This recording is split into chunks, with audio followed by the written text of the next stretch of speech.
And welcome back, rugby fans, to Rugby411. As always, I'm your host. My name is Joshua Shibata, and we are entering week 16 of the MLR 2025 seasons, the penultimate week, as one would say, the second to last week of the season.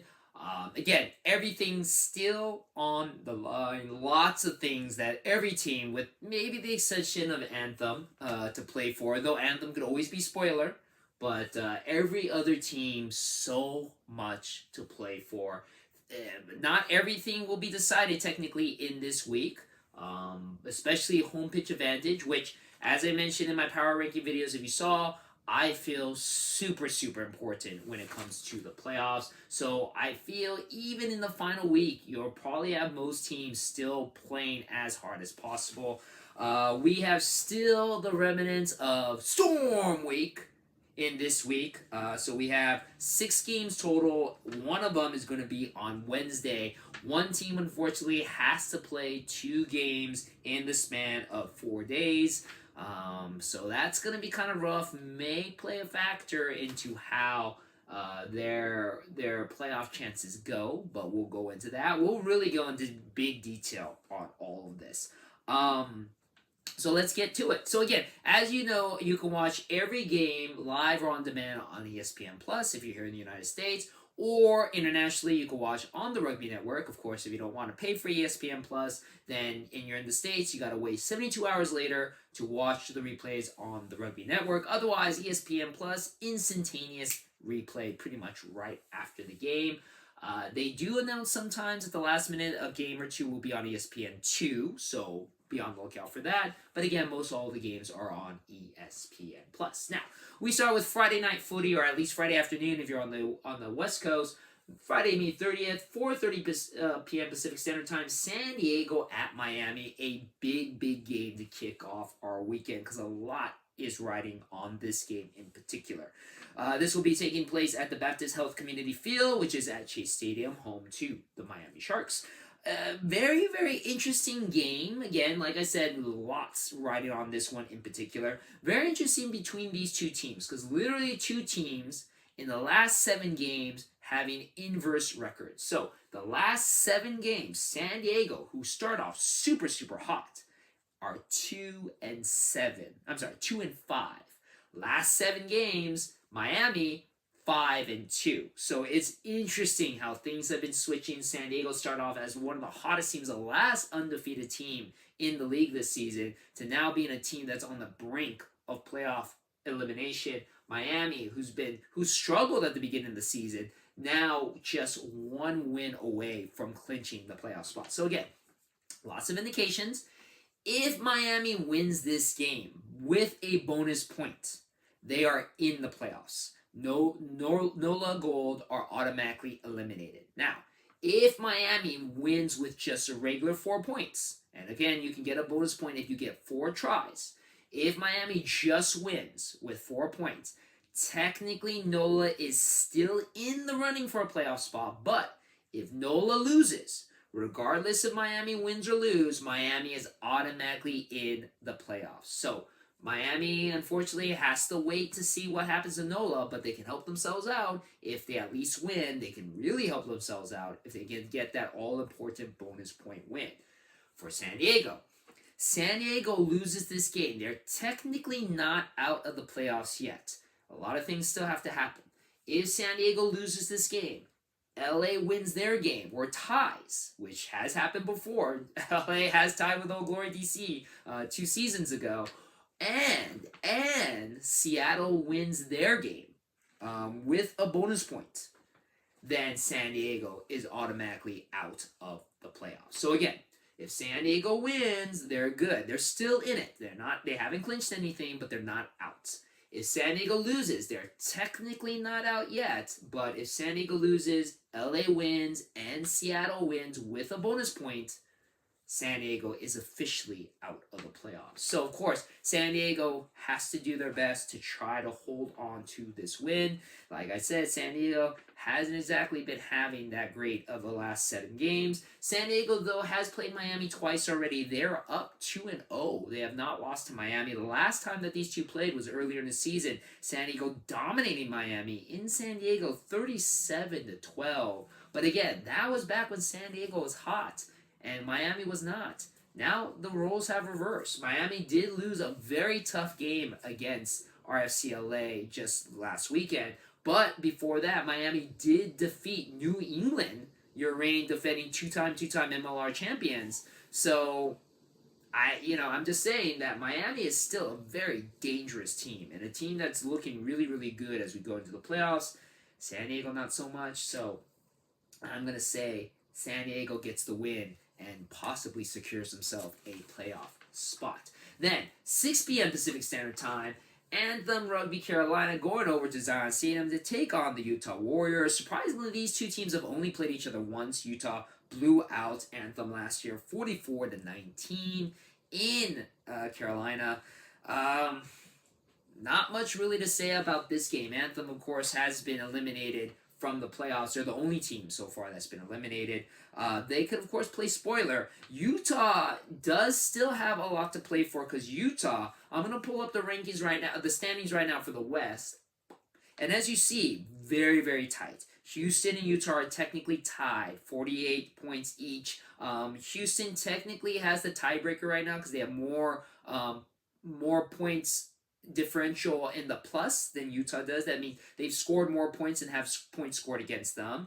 RFCLA right behind both teams with 45 points, and then Seattle right behind them with 42, and then San Diego 1 point behind Seattle. So it is a very, very tight Western Conference. So Utah can't really just sit on their laurels. If they want that home pitch advantage, again, that only goes to the first and second place team. So technically Utah still has to fight off Houston, RCLA, and Seattle, because technically any of those teams could finish in first or second place. So Utah isn't necessarily, I feel, going to let their foot off the gas with Anthem. They pretty much should win this game. So that being said, I think they will. And it is at home in Zion Stadium, which is a pretty loud place for Utah. So I think Utah will win and keep their home pitch chances alive. Then we move on to another important game. Saturday, May 31st, 2025, 3 p.m. Pacific Standard Time at Segra Field, Segra in D.C., the Soccer Metroplex. Old Glory D.C. hosting RFCLA. This has been a pretty storied rivalry so far between these two teams. RFCLA is up 1 win and 1 draw between the two. The last time these two played was in LA. It was a very, very physical, brutal game. Most points that LA has scored on an opponent, 54 points to 44. So it was still very, very close. But man, both of these teams have been pretty good these last couple of games. Old Glory is on a 4-game win streak. Technically, LA is on a 4-game non-losing streak because they tied with Seattle, but then they are on a 3-game win streak with a big win over Miami just recently. And of course, Old Glory, their last win was over New England Free Jacks. So again, Old Glory looking really good, RCLA looking really tough. This is going to be a very, very hard game to call. Again, lots to play for. You saw what the Western Conference looked like. I'm going to show you what the Eastern Conference looks like. And right now, New England, as you see, is ahead at the top with just 46 points, though. They're only 2 points ahead of Chicago and Old Glory, who are tied with 44. Technically, again, Chicago has the higher point differential right now. And then Miami behind at 37 and NOLA with 31. Again, we talked about the importance of those two with winning in this next weekend's games to keep their playoff chances alive. But Old Glory, again, wants that home pitch advantage. They don't want to be either playing at New England or playing at Chicago. They'll want to be home. So, again, this game is very important for Old Glory. RFCLA, as I mentioned before, they need to keep the win. If San Diego loses, a win for LA automatically clinches them the playoffs. Technically, a tie with Old Glory automatically clinches them in the playoffs. So, why leave it up to next weekend, especially if San Diego loses? get the win, get their playoff chances. If San Diego does win, LA needs to win to keep their playoff chances alive because now they're in danger of maybe losing that. So, man, very very important game. Lots on the line. I know I'm gonna sound like a homer, but I really do feel LA has been peaking at the right time. I know Old Glory has as well, but man, you know, we've beaten Old Glory. I think we can do it again. Let's go LA. And now let's finish off the rest of the week slate in this very, very important week 16. The second game on Saturday, just 1 hour after the RFCLA Old Glory game. So unfortunately, you're going to have to go back and forth if you want to watch both games at the same time. A very, very important game again. NOLA goal going over to Geek Seek Stadium to take on the Chicago Hounds. Again, as I mentioned before, this is very important to NOLA because if NOLA loses, they are out of the playoffs. They are gone. And of course, Chicago still fighting for a chance at home pitch advantage. In this rivalry, it's very close. NOLA has 2 wins. Chicago only has 3. Again, very, very interesting how both teams have been facing. NOLA is on a 4-game losing streak, while Chicago started off really hot, 7-1. Last 6 games, they are 2-4. So a little bit shaky. Obviously, Chicago had a pretty big win against Anthem. Not the most impressive, but a win's a win, and usually that might be the get right game for them.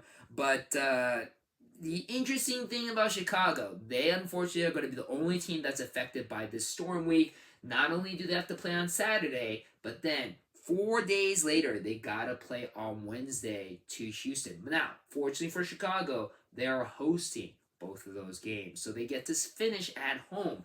And then their season's over. They technically get a bye before week 18 to kind of lick the wounds and heal up right before the playoffs. So, it's going to be interesting to see how they manage this. Again, Chicago can't really take off on either game because they are fighting for that home pitch advantage, especially if New England and Old Glory both win their games. Chicago has to win to stay in contention. So they kind of have to win both of these games because then fate's out of their hands because they don't do anything the last week. So, with that being said, I feel Chicago should win over NOLA. NOLA has unfortunately kind of just been gassed out for the last part of the season, so they'll probably be bounced out of the playoffs. Now, we'll go to the Wednesday game in just a second, but before that, Sunday, we have another really big game as you have a rematch of our championship game of last season. Seattle Seawolves taking on the reigning, defending, two-time New England Free Jacks. The only 2 teams who have ever won the championship twice. And this will be taking place in New England at Veterans Memorial Stadium, 11 a.m. So a early afternoon game, or right before the afternoon for Pacific West Coast fans, kind of early in the middle of the day for East Coast fans, but a huge clash nonetheless. Again, both of these teams kind of is interesting because they both started off the season not so great. As I mentioned before, Seattle just odd. 2-5 to start the season. They are now 5-1-1 in the last 7 games. They are on a 3-game winning streak. Seattle doing what Seattle does. New England also kind of the same. They started off with a 2-3 record. Then they were on a 7-game win streak. Unfortunately, though, they are now on an odd 2-game losing streak. 1 to Miami, and then just recently 2 Old Glory. Granted, Old Glory game could have gone either way. The Miami game was a little bit more lopsided. This is going to be an interesting one. I just feel the factor is going to be this.